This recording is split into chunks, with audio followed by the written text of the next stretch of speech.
Okay, here we are back from our break, and during our break here in the studio, we've been having a conversation about the mystery animals during the break. And here are animals again, if we can see them. Here are some of the guesses that our students have had as to what they are. Game pieces, maybe they're for a board game. Chess pieces for a chess game, because of course we know the Vikings played chess. Maybe they're children's toys. They're very whimsical and kind of cute. One guess was that they were weights. Another guess was that you warm them up and put them in your pockets and hold them for hand warmers. Because they're metal, they might be bronze or something like that. They truly are mystery animals. I mean, you dig something up in the earth and there it is, and you have to figure out what it is. So they're truly a mystery, but they're very cute and whimsical, and I kind of like the idea that they might be toys or game pieces, but who knows what they are. They're very mysterious. Well, we'll go on to something else that is sort of mysterious, but I hope to clear up some of the mystery for you today on Viking runes. And here is a beautiful runestone. I'm showing you a lot of my own photographs as well. This is a lovely runestone. I think this is in Reba. Here we can see the runes carved on it. There's a picture. It's a little bit hard to see the picture there. But we're going to look at runestones and figure out what they are. And one of my main sources is from a major expert on runes, and that is R.I. Page. And I recommend this book to you. It's Reading the Past, Runes by R.I. Page. And he's written a number of different books on runes. I also had another book of his that I liked very much. This is a publication of the British Museum, by the way. It's a good, comprehensive book. Here's another book by R.I. Page, Chronicles of the Vikings, Records, Memorials, and Myths.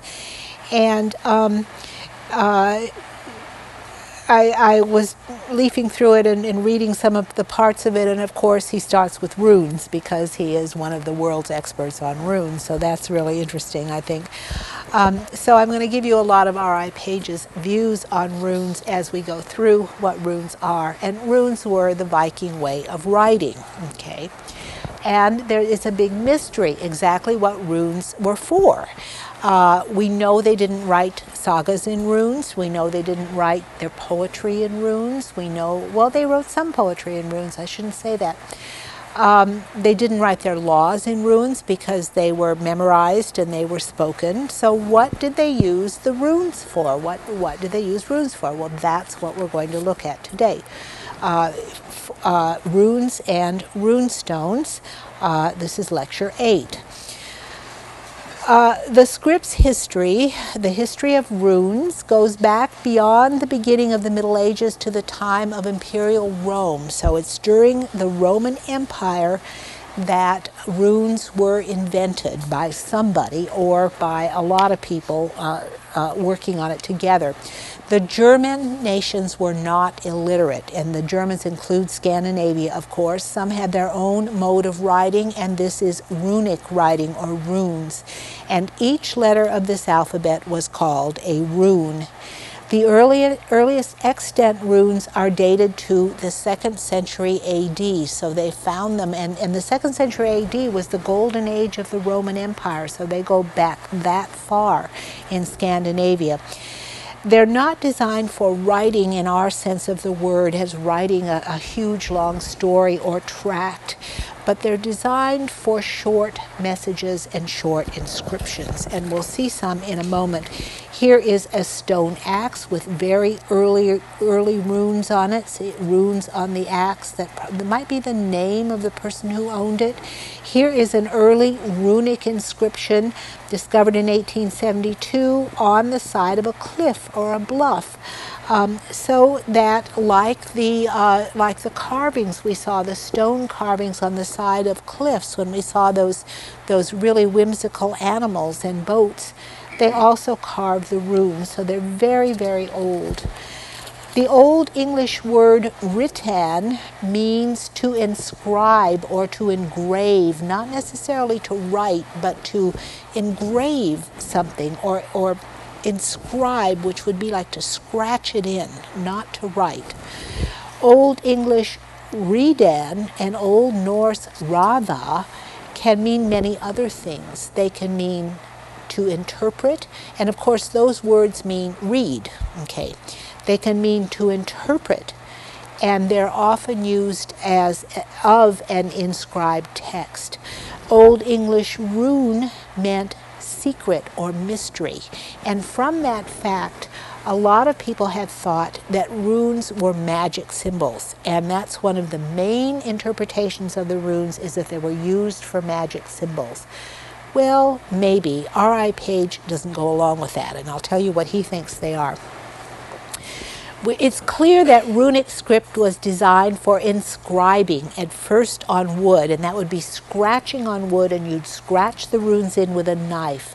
It's a simple, cheap, convenient way to communicate or record things.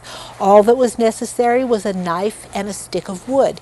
And in fact, in Russia, in Viking Russia, there are just hundreds of pieces of bark and pieces of wood that survive with little Viking messages on them. And they did, like you would write a letter or a message to send to somebody. In Russia, there were literally hundreds of those that survived. So this is what they used them for.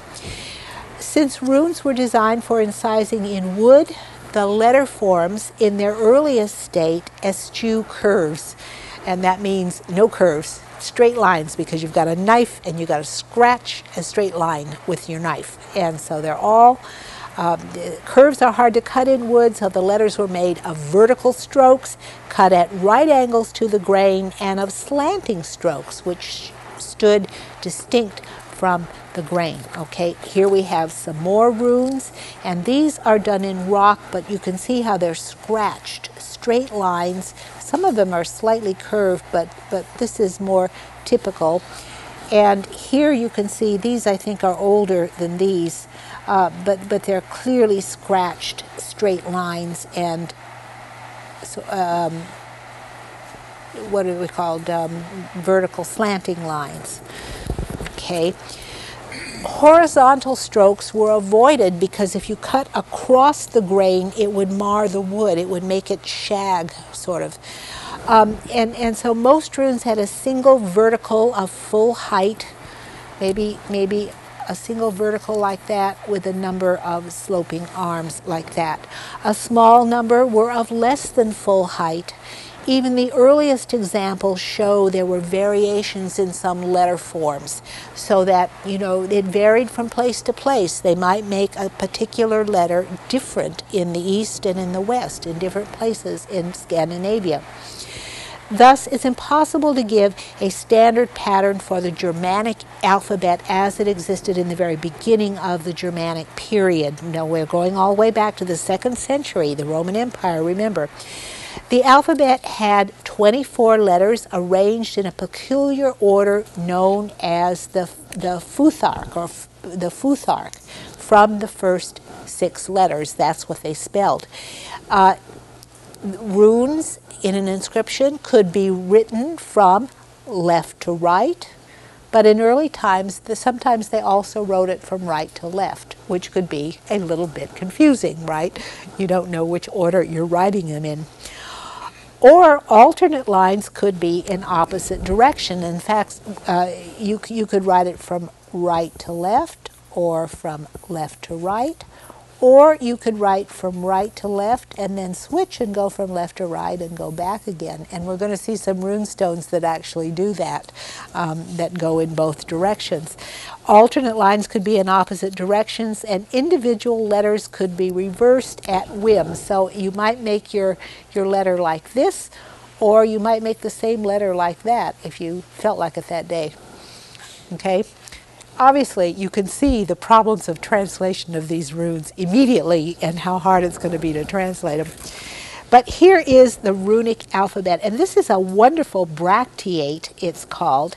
It's a bracteate. It's kind of a metal thing that's like a coin or a medallion that's worn around your neck.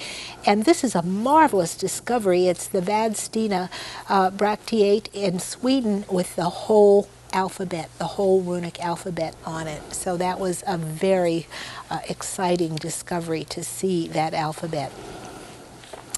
Notice the animals on the Bracteate. Okay, here is the runic alphabet. This is the early set of runes from the Vadstina Bracteate that we just saw. And we see the Futhark. Here is F, U, the thorn, TH, O, T, C, Futhark. Okay? Just like we call our alphabet from alpha and beta, the first two letters of the Greek alphabet, then we have the Futhark here. And here are all the letters, and we have the 24 letters. We'll come back to these again. And notice how some of them are kind of like English letters, aren't they? Only upside down or backwards. Look at the R. I mean, they're kind of like, so that some of them are actually derived from the Roman alphabet, but others are pure invention, okay, of the Vikings. And here are some very ancient rune stones with this ancient writing. This one, I'm not sure if this one is backwards or not, but here are examples of the very old runic alphabet on rune stones, and these are much older, more primitive rune stones, as you can see, than the ones I'm going to show you that are closely developed. And this is archaic writing of the oldest type. Occasionally, a letter might be inverted. You can turn it upside down and still do it the same way. And did you notice? Let me go back to these. Notice on the inscriptions. Where do the words end and begin? Where does the sentence end and begin? Where are the capital letters? Anybody see them? No? Okay. There are no capital letters. There are no spaces between words. There are no periods at the end of a sentence. You just keep going. There's no punctuation, no capital and small letters. Okay, again, this is difficult for modern people to translate. There's no distinction between capital and lowercase, and the sounds of early Germanic did not coincide with modern English. It's different from the Roman alphabet, but R, I, this is actually an I, and B are related to the Roman alphabet. Where and when the runes were invented, we don't know. We have no idea where they started. Perhaps they were invented by the Goths on the Danube frontier or beside the Vistula river in the area that's modern Poland. The Goths were there too. Perhaps in southern Denmark, because that's where most of the earlier inscriptions are found, in southern Denmark. But they could also have been invented in Switzerland or northern Italy, because there were Germanic tribes there and runes were found there. But R.I. Page finds the Danish theory the most persuasive, largely because so many runes from the early period have been found in southern Denmark. So he finds that the most persuasive place where the runes might have been invented. The earliest inscriptions, as we said, date from the late 2nd century AD. That would be about the 180s. Already they show mastery of the script with a variety of techniques on metal as well as wood, and they probably represent a century of development. So he's guessing that they really were invented about 100 AD, and by the time we see the first inscriptions, they're already in use for 100 years. By 500 AD, the runes are found in Denmark, Sweden, Norway, England, those the main places where most of them are found, but there are outliers in Germany, Poland, Russia, and Hungary. So they're very widespread, very early in Scandinavian history, in fact, Northern European history. They record the different Germanic languages on metal bone, wood, and stone. But they're difficult to interpret from that early time, and they're quite short. There's often no division into individual words, but you know, the Romans did that too. Has anybody studied Roman history? And they wrote their script exactly that way. All capital letters, no spaces between the words, no spaces between the sentences. You had to just know Latin very well in order to read the Roman inscriptions. So it's like Latin in that way. Personal names are still the most common element of such graffiti. They're just, you know, very short messages scratched into stone or metal here and there. And so very short messages like this. Okay, this is on a bluff 11 feet above the high water mark in Norway. David Wilson says that the first law of runodynamics is that for every inscription there shall be as many interpretations as there are scholars working on it. So this gives you an idea of how difficult it is to interpret the runes. Why were they invented? What were they needed for? And there are two answers to that question. The first answer is the Germans were so simple and backward that they had no need of a script, and that runes were just an aide-memoire for an oral culture. That means, you know, you would have a rune as a little symbol to remind you of something, a memory device. And it's really an oral culture. That's what this school thinks. And that they use them to jog their memory, to remind them of things. The second use is their religious symbols, their magical symbols for rituals and magical purposes. And that if you take an object and you scratch these runes on it, it converts that object into an amulet or a magic piece that you can hold maybe for good luck. And the people who believe that take as their evidence the fact that the Old English rune means secret or mystery, and that connects the scripts with the occult. And thus this school argues that runes are in origin a magical or religious set of characters, and it also has, you know, there's a little bit of basis for that in the mythology, because Odin actually hung himself on the great world ash tree for 9 days and 9 nights for the secret of magic. And so it's thought that he might have wanted the magic of the runes. But R.I. Page doesn't agree with that interpretation. He says the Germans were not that simple-minded. According to that theory, inscriptions have magical properties, and rune masters then had supernatural powers through the use of runes. And I'm quoting R.I. Page, "This belief attracts the fluffy-minded in modern times." Okay, he does not agree with this. You can all see that the Scandinavians are quite strong, opinionated, strong-willed. Okay. The second school of thought thinks, and most distinguished Scandinavian runologists say, that the Germans used the runes as any other script for practical day-to-day purposes. Runes were used for religious and magical purposes as well, because it was their only script.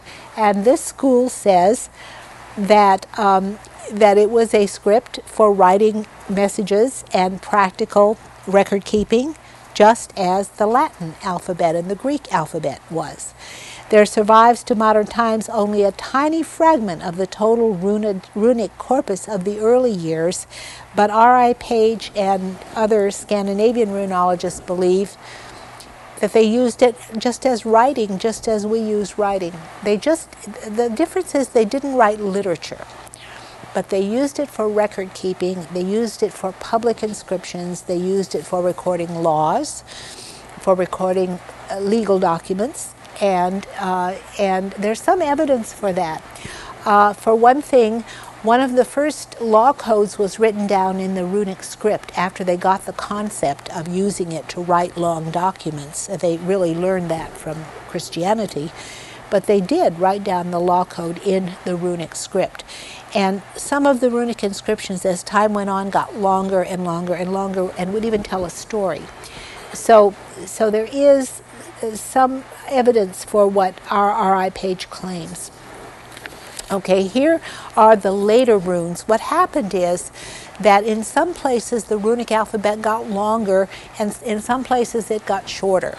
Okay, in Sweden and in Scandinavia it got shorter. In Anglo-Saxon England it got longer. And the reason is because Anglo-Saxon had some different sounds than Scandinavian languages did, Old Norse as it developed. So this is the Futhorc in the shorter version, the later runes. There are only 16, but here we see the Futhorc again in the later runes. And now the C has turned into a K, which is kind of interesting. In areas settled by Anglo-Saxons and Frisians, new letters were invented to fill new linguistic needs. The Futhark increased to 28 or more runes in England, Anglo-Saxon England, and Frisia. Do you all remember where Frisia is again? Where's Frisia? Where? Use your mic. Is it over where Latvia or... No. That's the Baltic, where Latvia, Lithuania. Okay, where is Frisia? Everybody remember where Frisia is? Ah, you're looking it up on your map. What's in modern Frisia? Anybody know? Belgium, Holland, yeah. Right, Belgium and Holland, that area, the Low Countries. Okay, that's where Frisia is, right across the English Channel from England. Okay, so that area is linked together. It's very important to know that that's linked together. In the Anglo-Saxon area of England and Frisia, new letters were invented to fill new linguistic needs, and the Futhark was increased to 28 or more runes. But in Scandinavia, the rune masters reduced the number of characters from 24 to 16. They made it more efficient. The forms of many Norse runes changed considerably, and local differences developed. Thus, by the Viking Age, the Scandinavian rune row was different from the Anglo-Saxon, and so we can see the development of the Scandinavian languages because by the Viking Age, they all spoke Old Norse in Scandinavia, but that's when they began to diverge into the different languages. When we think of runes, we must not picture a single script or a single language. In fact, runes could be used in a number of different languages. But a range of related scripts used widely for different languages and different purposes. The total number of known runes are amazing. 5,000 total runes have been found. The most of them have been found in Swedish. Okay. Newly found inscriptions turn up in Uppland in Sweden at frequent intervals. In other words, they're finding more of them all the time. Norway has over 1,000. Denmark has some 700. Iceland about 60, all comparatively late. They're also in Greenland and the Faroes, and there are some 30 in the Isle of Man, the Orkneys, the Shetlands, Ireland, and the Western Isles, the work of traveling Norsemen. Okay, let's just clinch our geography here. We know that Iceland and Greenland are in the middle of the Atlantic on the way to the New World. Where are the Faroes, the Isle of Man, the Orkneys, the Shetlands? Anybody remember where they are? On the northern part of the English Isle there? Northern part of Scotland, yeah. And also the Faroes and the Shetlands are sort of stepping stones to Iceland. Okay, fix that in your mind. And in Ireland and the Western Isles. Everybody remember where the Western Isles are? Western Isles? Those are the islands off the coast of Scotland. Okay, these are Viking terms. You need to know the Viking areas. The work of traveling Norsemen, those are all the places the Vikings go. England has some 70 runes plus coins with runic inscriptions. Germany has 60, Frisia has 16, and there's a scattering elsewhere. So the runes are all over this Germanic world of Northern Europe. And here is a really interesting rune stone. Here we have that snake with the wild, which is becoming a frame with its message in it. This is done in the new style runes, or the younger runes they're called, and this inscription is the old style runes, or the older runes, so that we have both of them on the same rune stone, which is kind of interesting. In England, the runes were superseded by the Roman alphabet probably in the 11th century, in Germany and Frisia earlier. In Scandinavia, the use of runes continued throughout the Middle Ages, so they were used all throughout Scandinavia. Each rune had a name that was also a meaningful word. Of the 16 Norse rune names that survive, most correspond with Anglo-Saxon ones, and both go back to a common Germanic past. And here are some of the meanings of those words. The first letter of the Futhark is F, and it had in Old English the name Theo. In Norse, the name is Fi, and it means money or property. Isn't that interesting that that's the first letter of the alphabet is money? Very Viking, very Viking. Okay. Number 11, the I rune in Old English is. In Old Norse, is means ice. Okay, we have to have a letter that means ice, right, in Old Norse. And let's look for a moment. Here is the F, which means money or property. And where is the I? Here's the I, which means ice. Okay, this is the old alphabet. Here's the new one, and F is about the same, and it still means money. I, that's an L-I, means ice, so we have that one. Now we have some more words. We're going to come back to that. Number 2, the U rune in Old English and Old Norse is and in Old English the meaning of it is wild ox. In Old Norse, slag, which is a kind of rock. Slag? The residue from smelting. Residue from smelting, that's right, thank you. Residue from smelting, that's pretty interesting, but what a variation, a wild ox or slag. In Icelandic, it means drizzle. Okay, so that one varied enormously. That's the number 2 rune, a U. And here it is, the same in the new style, younger alphabet. Thus, the old German form acquired variant meanings over time and according to location. Okay, the number 3 letter, the thorn, in Old Norse means giant, monster, or demon. Okay, that's pretty interesting. Here's the thorn, means giant, monster, or demon. And it's almost the same in the new style alphabet here. Okay. The rune and the name were thought to be intimately connected. And here is where people might, give it magic qualities, because the rune and the letter are connected. It's a symbol that means a word. A rune could be used to express both its sound value and its full name. Thus, for man, use the M rune. Okay, let's take a look at the M rune, which would be here, which means man. And look how interestingly this has changed in the new form. There it is, in a really different way. M, and it means man. But here it looks more like a man. That doesn't look as much like a man does it? Okay.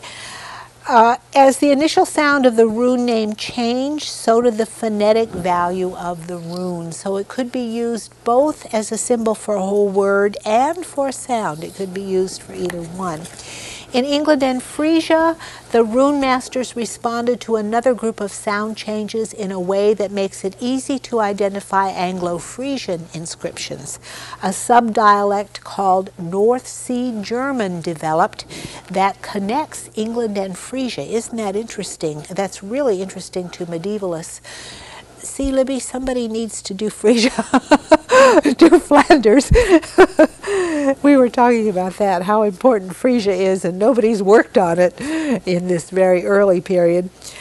Okay, some of the changes affected the runes. Anglo-Saxon England created new runes to meet new needs. The Anglo-Saxon Futhark added a Y rune, an EA rune, and a G rune, and 2 K runes, and thus it expanded from 24 to 31. The Danish Futhark, so-called Younger Futhark, reduced the letters to 16, and that's also the Swedish Futhark, which we've already seen. I'm sorry I don't have the Anglo-Saxon Futhark. I'll have to see if I can find it, and I'll show it to you. Some runologists think they were designed as a cursive script in the new Futhark. And I'm going to go back to the new Futhark because, you know, they get a little bit cursive in the newer version.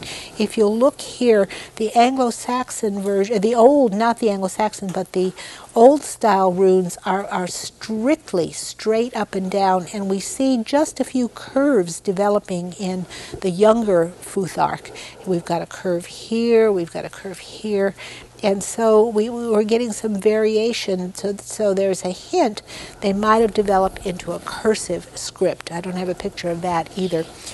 The Norwegian runologist Aslak Leisdahl claims that the majority of Viking Age Scandinavians, at least those of any standing and those intent on making their way in life, were able to read and write.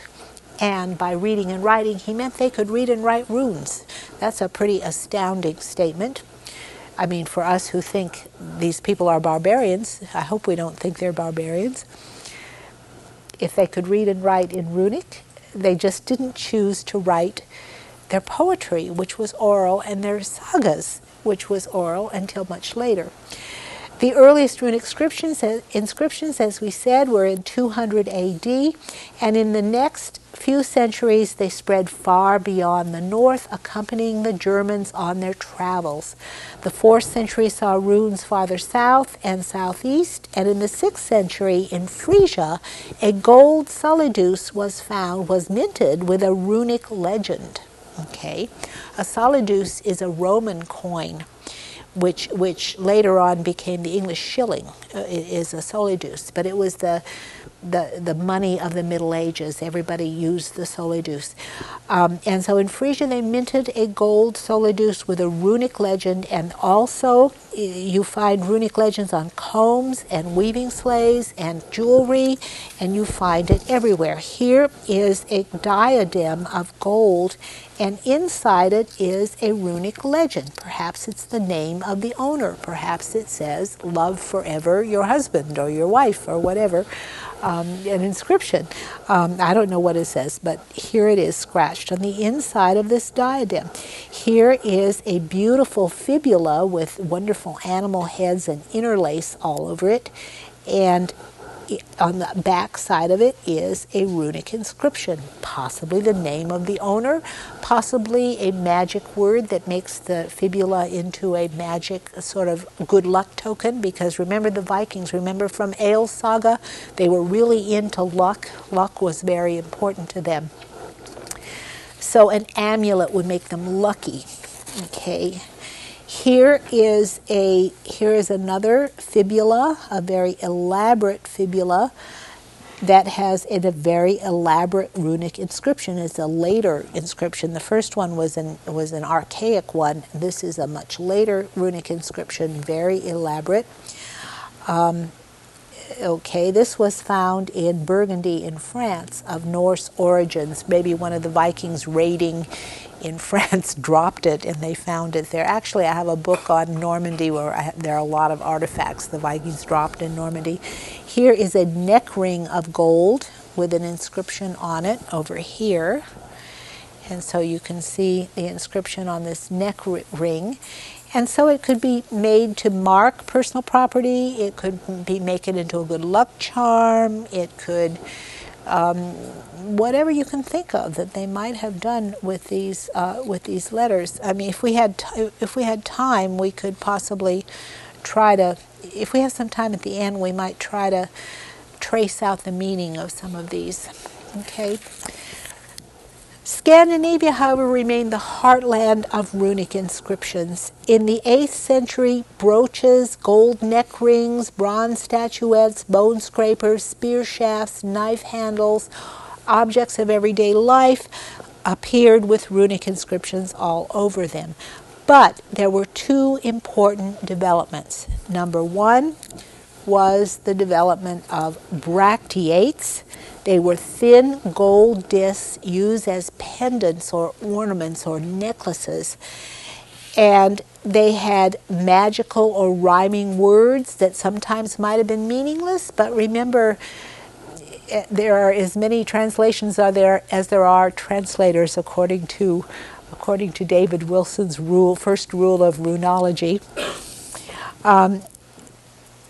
The futharks themselves, which are the first 6 letters, have magical significance.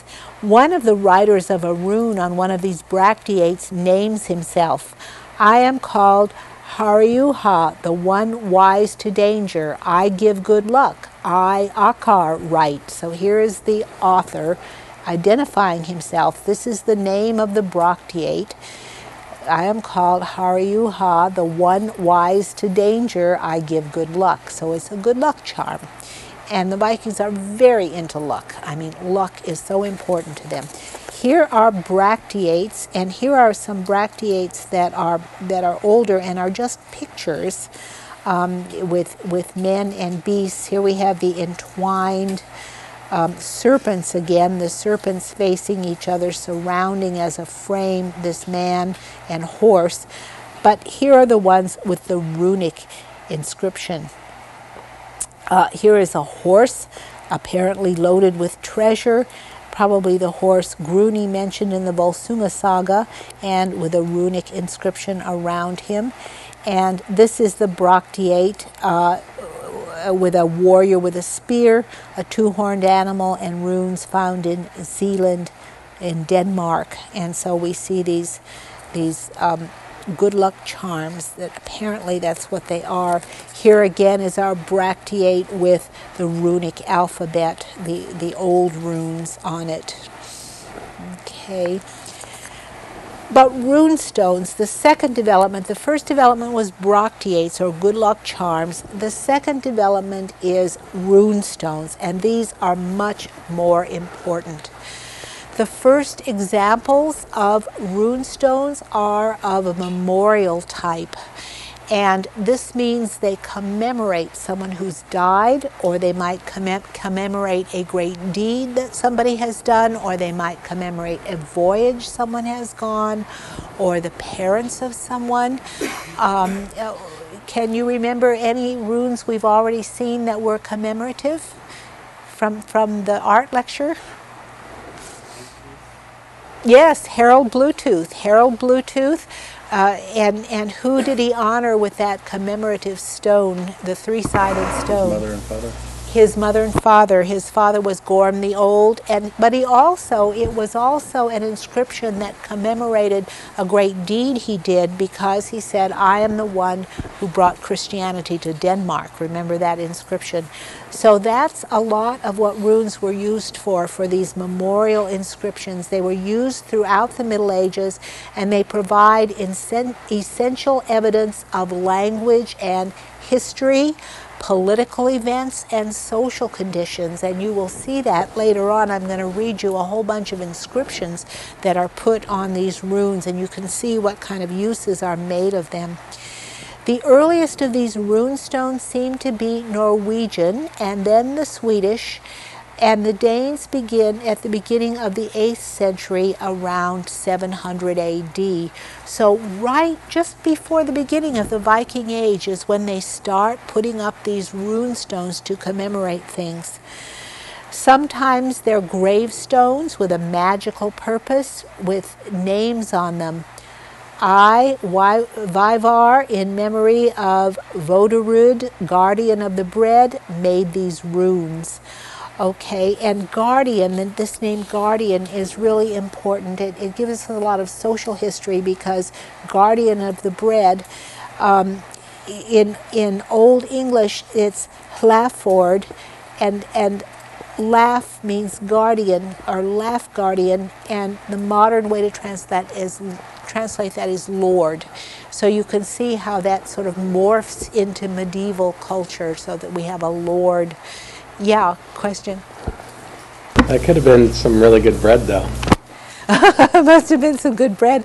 Well, guardian of the bread, probably he was guardian of the larder or something like that, of the stores that they had. You know, the food they either kept with them or took with them on their voyages.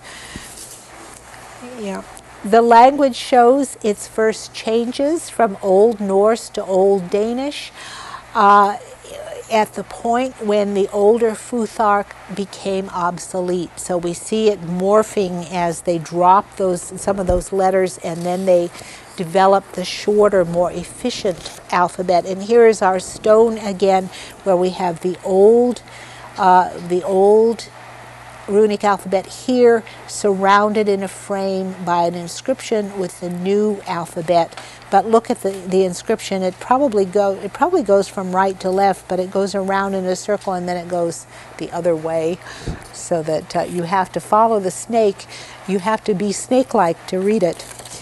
The Norse inscriptions in the younger Futhark form the most important archive of any Germanic people. It was developed around 700 AD, a time of significant change in Scandinavian languages, and that coincided with the age of the Vikings, which was 750 to 1150. The inscriptions that we find reflect the views and actions of the time, but from the Viking side, because I think I sort of started out this class saying, well, you know, the only stories are written by the monks who were attacked in the monasteries. That's not exactly right, because you can piece together the Viking side of the story through the runic inscriptions. It's a little harder, it's a little more complicated of a puzzle, but you really can piece together their whole culture and society just from runic inscriptions. Do you all remember what I told you that the Danes say about the runes in the sagas?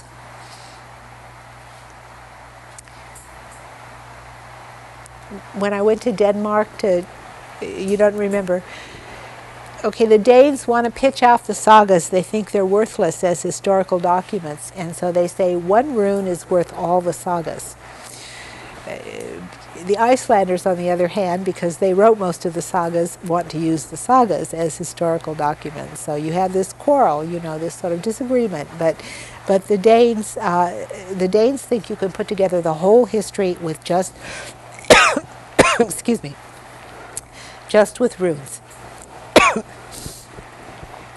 So the inscriptions reflect the views and actions of the time. Excuse me, just a sec.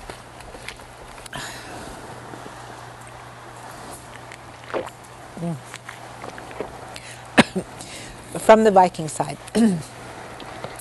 There are often memorials commemorating the great dead, and some people commemorated themselves, of course, while they were living. Some from sheer self-glory, and some from propaganda purposes. Usually the runes were written on freestanding natural boulders, sometimes by strategic roads or river crossings where everybody would see them when they walked by.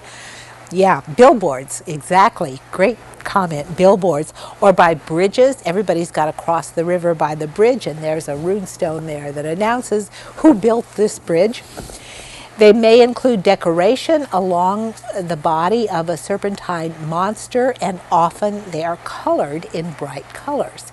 And this is interesting, that they painted the runes. And when I was in Denmark and going around seeing runes everywhere, they were invariably painted. Did anybody see the Viking exhibit that was here 2 or 3 years ago in the Museum of Natural Science? And they had some painted runes there as well. Well, here is one that is in the National Museum in Copenhagen, and it's one of those where you start to read it here. If you're reading it from left to right, I guess you are, and you read it, you go along here, and then you read this way, and then you have to go down here and read up this way. And of course, it's carved in, and then it's filled in with that bright red paint, and it's very bright red paint. So they're painted bright colors. The Jelling stone is the most famous, and we mentioned that a minute ago. Gorm the Old and Harold Bluetooth are in 2 separate mounds. They're mounds that are their graves, one to the north and one to the south. And in the middle between the two mounds are the runestones with the inscriptions. Okay, I'm going to jump forward and then come back to this in a moment because I want to show you these mounds in Jelling. And I don't know which grave was which. Somehow I didn't see the signs. But here is one mound, I believe this is one on the south, and then the graveyard is in the middle, and then there's a church and the runestones, and then this path, here you climb up here, and this path goes between the two mounds. One is the grave of Gorm the Old, the father, and the other is the grave of Harold Bluetooth, the son. Okay, here is the next morning, and there is Harold Bluetooth's mound. There was a snowstorm overnight, and so I took both of the mounds, one without snow and one with snow. It was a very gray, snowy morning. It was still, snow was really coming down.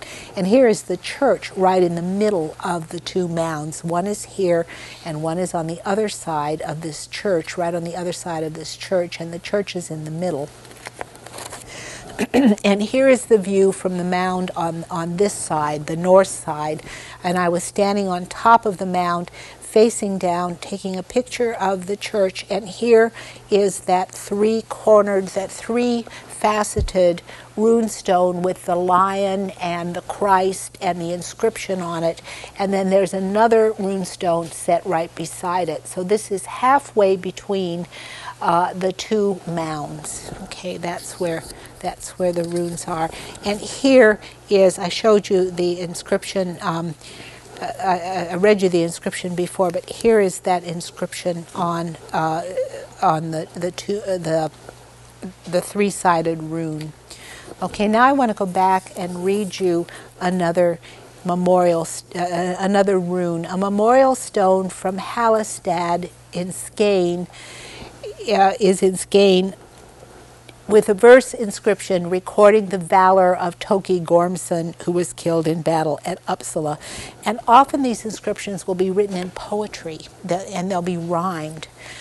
He fled not at Uppsala. Comrades set up after their brother a stone on the hill, steadied with runes. They kept closest to Gormer's Toki. And this is rhymed. It's a rhymed poem. So they do a lot of poetry, and they put the poetry on the runes. There's a lot of poetry that's oral that they just remember as well. And you all remember from Egil's saga, he was writing poems all the time, wasn't he? And he would make up a poem. Every time something important would happen, he'd make up a little poem. And at what age did he start doing that? Does anybody remember from Egil's saga? It was either 6 or 12. Yeah. Well, I thought he was 3. Didn't he write his first one when he was 3? He was 3 years old, and he was composing this poetry. When he was 6, yeah, when he killed his little playmate, he wrote a poem about it. So Egil was a great poet, and we know he was a great poet not because there was so many poems in Egil's saga, but because when he went to the court of the king, King Harold sat him in the seat of honor because he was a poet and honored him the most. So poets are very honored in this society. So some of the runestone inscriptions are written in poetry. And so now we'll skip ahead to another inscription. Here is our runestone. Okay, here are some more inscriptions. At Vastrastro, also in Skane, there's this inscription. He met his death in the north, I Vikingu, in a Viking exploit. Okay, he was going Viking.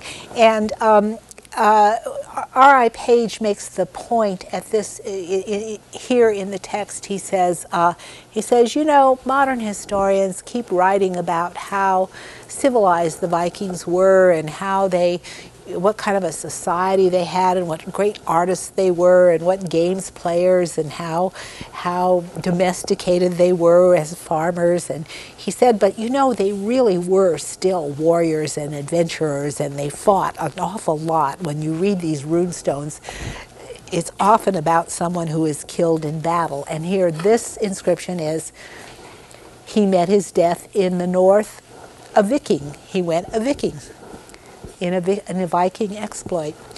So he died going Viking. Okay. At Tiersted in Lolland, Denmark, Frathi was then the Fank, or terror of men, and he met his death in Sweden and was the foremost of Freki's guard, all Vikings. Okay. So many warriors are commemorated.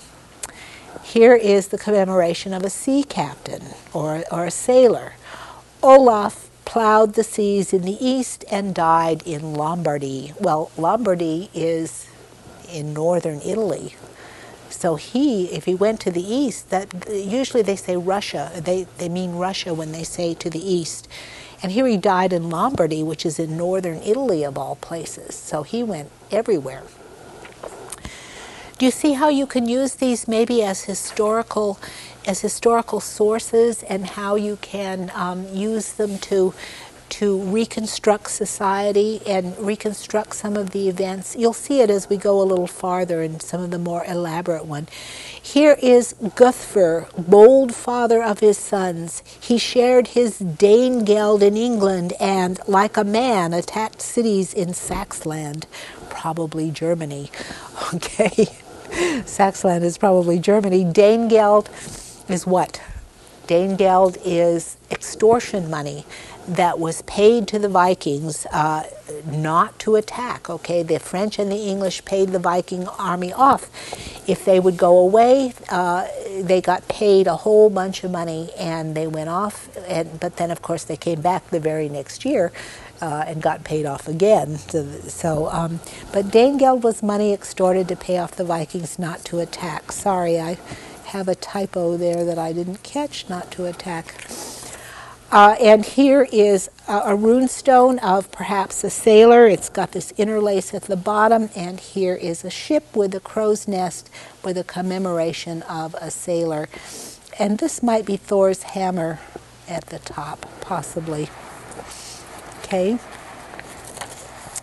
And on a silver neck ring, it said, "We went to visit the young lads of Frisia, and we it was who split the spoils of war." Okay, clearly a Viking, and probably that silver neck ring was part of the spoils of war. On an upland Sweden stone, there's a story of a Viking who journeyed boldly and made money among the Greeks, or who are really the Byzantines, for his heir. What kind of a guy was he, do you think, who journeyed boldly and made money among the Greeks for his heir? A merchant, yes, he was probably a merchant who went down the rivers of Russia to Byzantium, and there he was trading, and he made a lot of money for his heir. So his son is putting up this stone, and it's a kind of thank you, Dad, for all the money you left me. And his dad made a lot of money, and his son inherited it. At Veda in Uppland,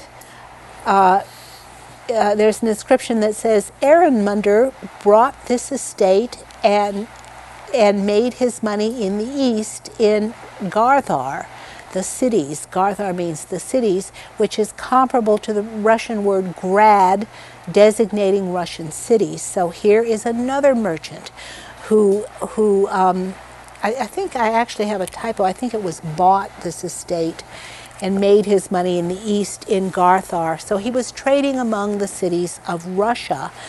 And here is such a runestone. Here's another runestone with a red inscription that one of these people might have made. Here's a long inscription at Mervella in the Baltic. An inscription commemorated Svein, a ship captain who often sailed in his fine freighter to Semigalland round Domesbas, and that would have been on the northern tip of Latvia. He also sailed to Estonia, where Bjorn fell in Veroma, and he went to Livonia, where Bergvith drowned, and he went down the rivers into Russia and the great trading station of Novgorod, where on the way Thoralder died, and an unknown sailor died in the lake near Holmgarther, when his cargo ship went down. Only 3 escaped with their lives. So this inscription tells about a journey down the rivers of Russia, all the way to Novgorod and down toward Byzantium, and everybody died along the way. He said only 3 men survived that journey. So we see how dangerous this life is. At Siesta, upland, Spialbuthi died in Novgorod in the church of St. Olaf. What do we know about him? What do you think about him? Go ahead. I wanted to say that he was one of the first kings. No, St. Olaf, St. Olaf was one of the first kings, but it's the church of St. Olaf that Spialbuthi died in Novgorod. So we know there's a church in Novgorod, and Spialbuthi is probably a Christian. Okay? So that in this Viking, so this is kind of how we can, this is quite interesting, that there's a church in Novgorod, and that somebody has converted to Christianity here, and one of these Vikings has converted to Christianity. This is an interesting rune here. This is the longest runic inscription in the world. It's very long. Look how it goes on and on and on and on, and then it's continued on the side. Here's the side, and on the top where it's continued. Okay, this is a very long runic inscription, so you can have a really long one like the one I just read.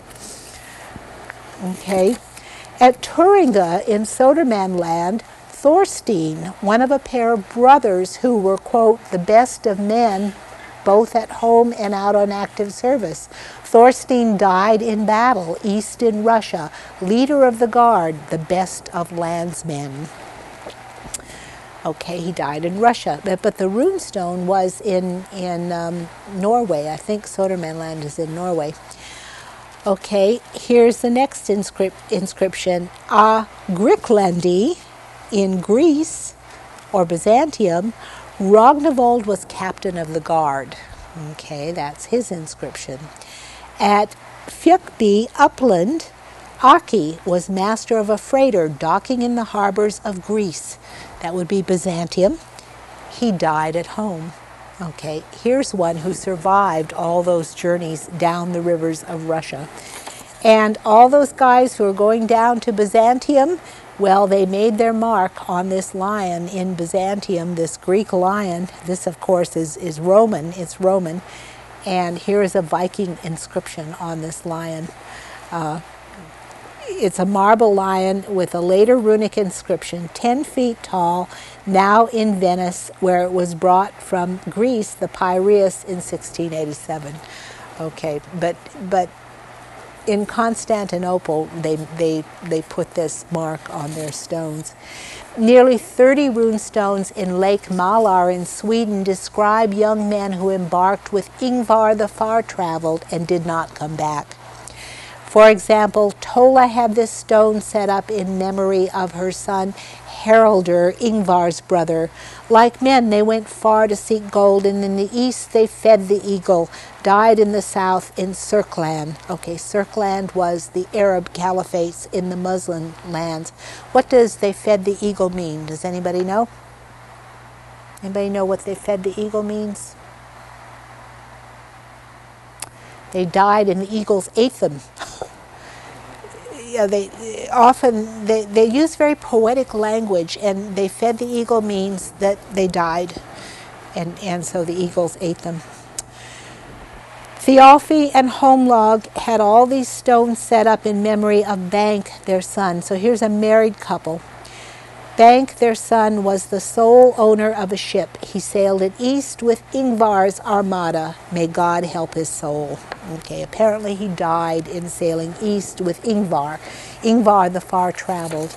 And here is a lovely rune stone with these this snake, the artistic style with the snake making the frame, and a picture of a traveler going on a journey and being offered by a woman apparently a drinking horn full of beer.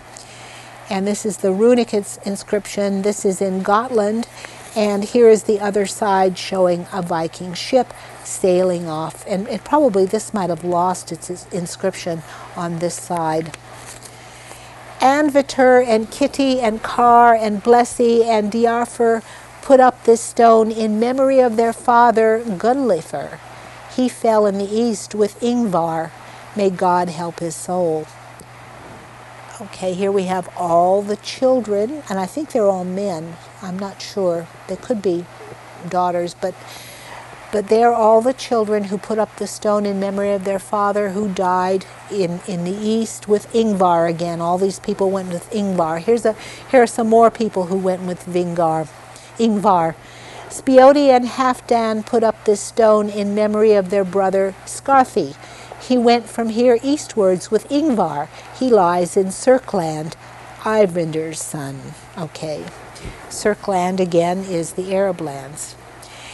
At Dalum, Västergotland, Sweden, a commemoration is made to two brothers. One died in the west, the other in the east.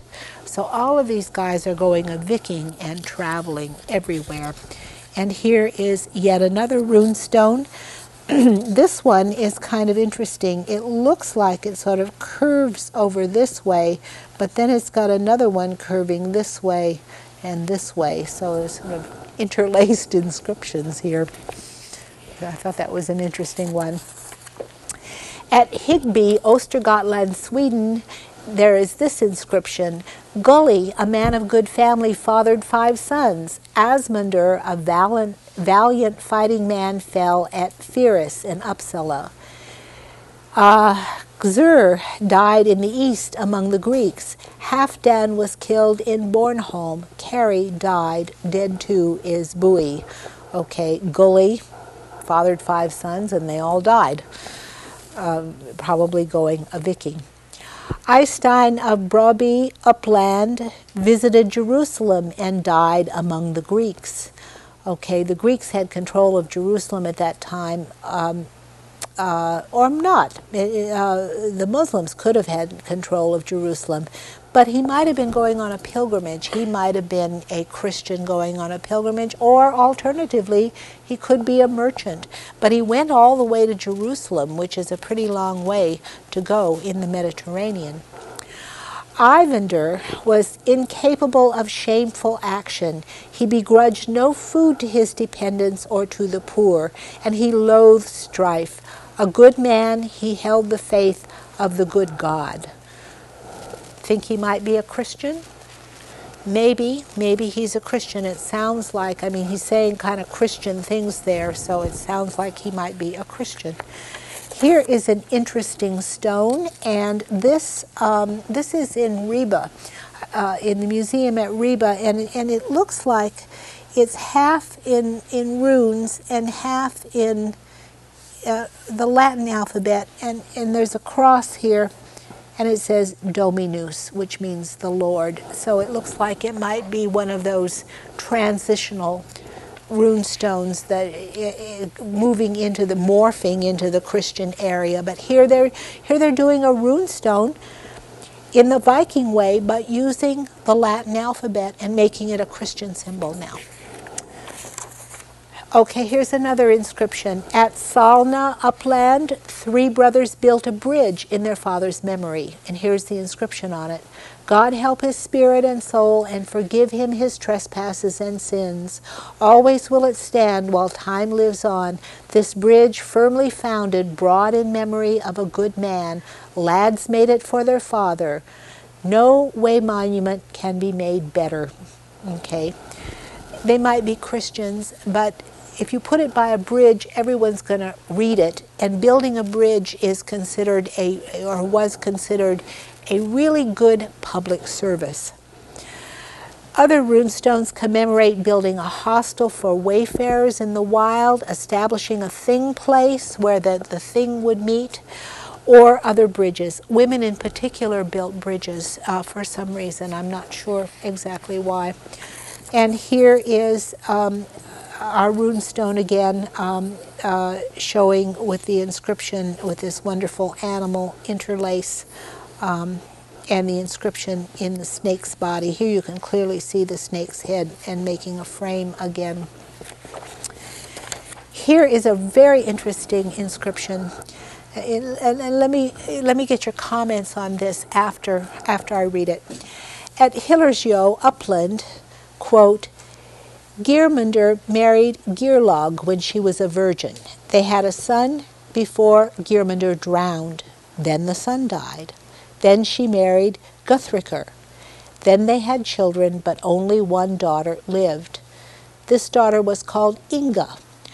Ragnfaster of Snatsta married her.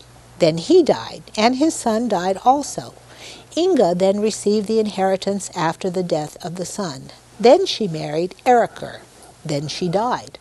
Her mother, Geirlaug, inherited all from Inga. Okay, I've already written it down. This seems to be a legal record to thwart false claims to Geirlaug's property. So it looks like, they've made this public inscription, so they carved it in stone, in other words, the laws of inheritance, and showing the passage of the property so that no one can claim the property that actually Geirlaug inherited after the death of practically her whole family. But you can reconstruct a family history here. You can also look at the way laws are enforced. You can see the pattern of inheritance here and how it passes from one member of the family to the other. Okay, this is an interesting one. And I put it here simply because it was the last one I had. But it is a tracing of runes that illustrate the Eddic songs and the Volsunga saga, which are often thought to have been oral literature that were written down much later. But here is a rune that commemorates the story and tells the whole story of the Volsung saga and the Eddic songs, so that we can see that they're actually trying to, in a way, write down these stories, or at least commemorate them before they became written in the sagas. Well, here are just a couple more inscriptions. At Berezin, at the mouth of the Dnieper River, Brander made this stone coffin for his partner, Karl. Okay, so we've got two business or trading partners, one of whom died in the middle of a merchant journey at the mouth of the Dnieper River. That would be on the route heading toward Byzantium. Pardon? Doesn't that also end up in Kiev? Yes, it goes by Kiev, but they could have been going to Kiev, or they could have been going to Byzantium, they could have been going to Novgorod, but Kiev is in the south, and Novgorod is in the north, so they would have gone down the Dnieper to Kiev. Here's another one. At Hedeby, Schleswig, Torolf, Sweyn's Hamthagi, or home retainer, or herdsman. Do you all remember what a herdsman is? We talked about a herdsman. What is a herdsman? You remember what a herdsman is? Okay, the king or a jarl would have a bodyguard with him, a bunch of men who were his warriors, who lived at his court and were his retainers. That's what a herdsman is. And here is a herdsman, Torolf, who says he's Sweyn's herdsman. His Hamthagi commemorates his Felagi, a fellow or a business partner, who met his death when Drengiar, when young fighting men besieged Hedeby. He was master of a ship and a good Drenger, or young fighting man. Okay, so young fighting men, we can read that as warriors who are business partners and are also herdsmen or retainers of a jarl or a king. And then we have another inscription about Sweyn, and here we know he's a king. This is another inscription at Hedeby.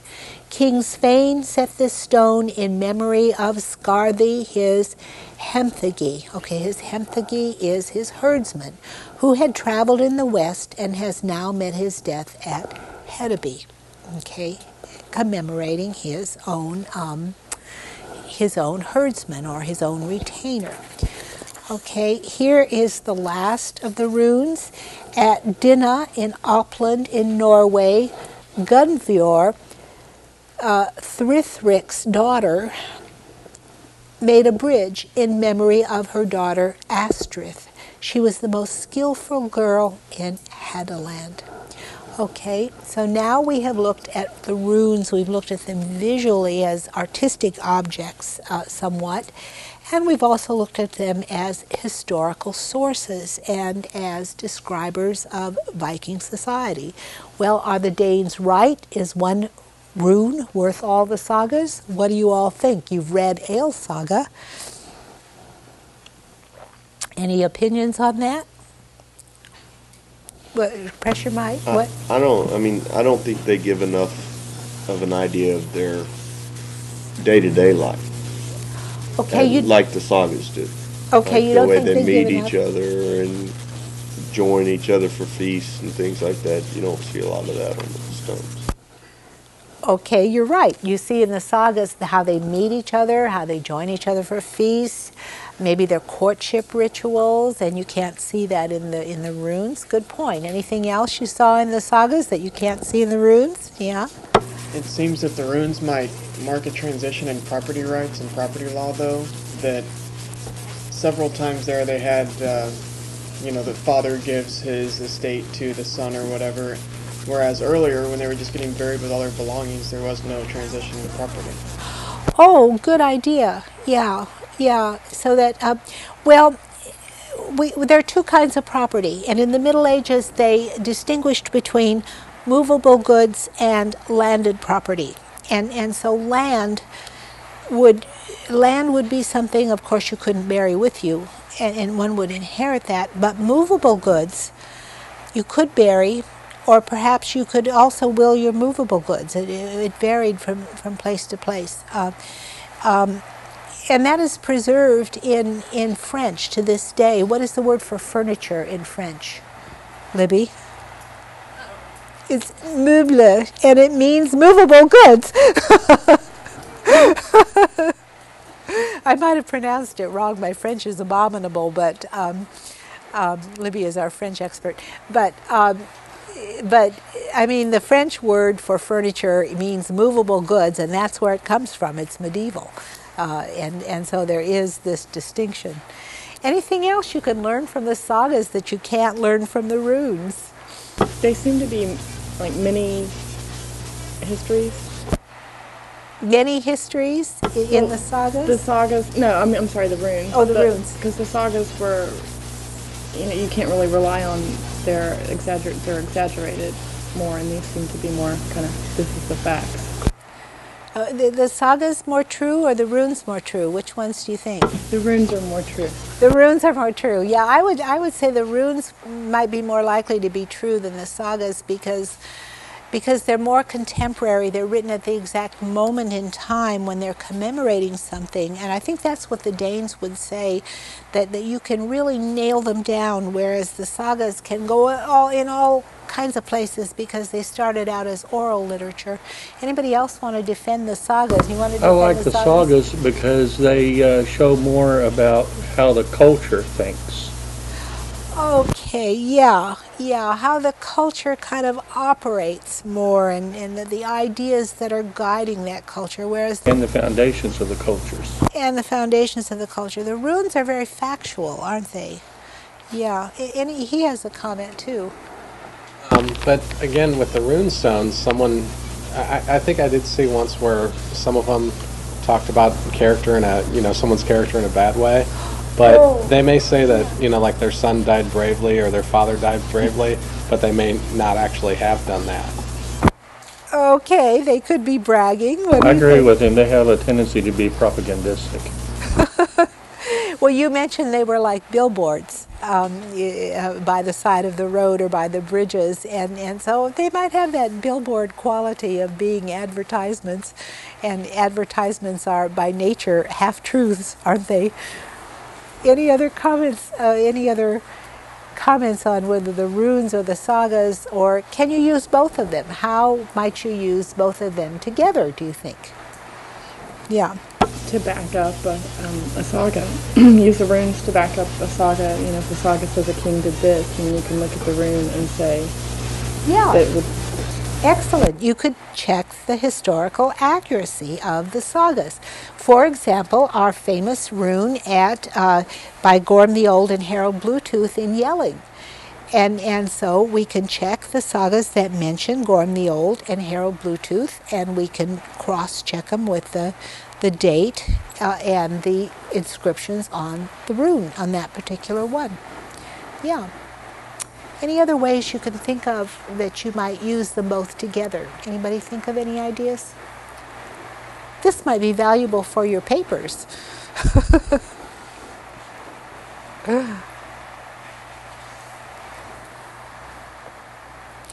Okay, well, we're just about out of time. I want to mention one more book. Did I mention this book, The Chronicles of the Vikings by R.I. Page? This is quite a nice book. It's also by R.I. Page. I mentioned it at the beginning, and there are a lot of primary sources in this. If you're looking for primary sources, I really recommend this book. R.I. Page, I think, is Danish. I mean, I think he's English, but I think he's Danish in his thinking about how you have to have hard facts. But he does accept the sagas as relevant historical sources, so that he does use them. And so it's a good book to use, and it's readily available. Okay, next week we are going to look at Viking women, and you know, I'm going to return to a topic I was talking about last time. We talked about Viking society, and I mentioned to you some various foods that they ate and some recipes that we were talking about. And actually, when I do women, I'm going to expand on that because I got curious. I've done a bunch of research and found out a whole lot of other things about their food and how they ate and what their recipes were. And it's very interesting, so I'll sort of add that to the women's lecture. Okay, see you all next week, and we'll do more adventuring in Viking land.